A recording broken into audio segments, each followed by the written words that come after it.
ainsi de suite, dans les constellations. Alors, dans ces constellations, on a bien vu comment un astre s'est déplacé allant vers la constellation de la Vierge. Et vous savez que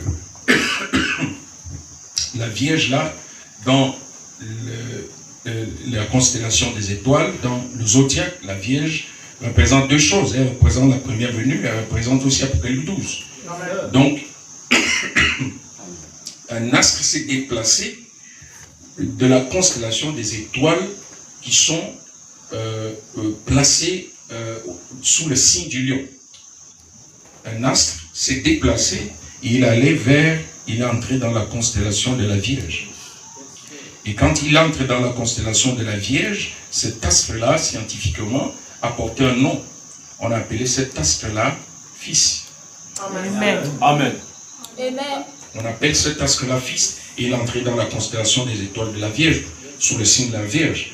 Donc ce qui a placé l'Église automatiquement depuis 2023 sous le signe d'Apocalypse 12. Amen. La naissance de l'enfant mâle qui doit apporter le règne et qui doit paître les nations avec une verge de fer. Amen.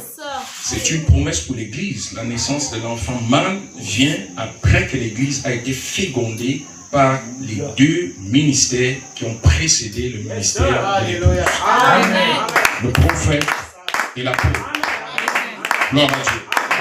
Et maintenant, si ce signe est déjà dans le ciel, parce que Dieu, avant de faire une chose, il annonce d'abord dans le ciel, avant de faire une chose sur la terre. Il a parlé déjà dans sa Bible du ciel. Il a montré qu'il y a un fils qui est entré dans la Vierge. Ce fils-là, c'est Christ, ce qui représente un message pour aujourd'hui.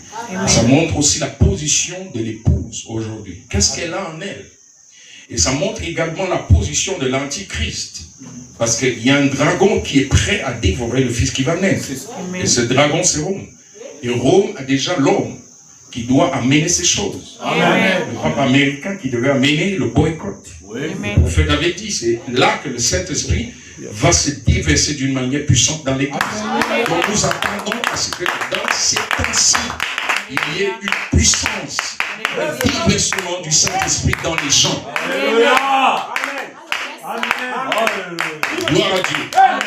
Donc nous parlons de Melchisédek comme roi, parce qu'il vient comme roi maintenant. Amen. Amen. Il vient comme roi.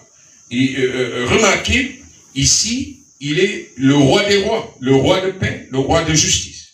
Donc frère Coleman dit que c'est Melchisédek qui était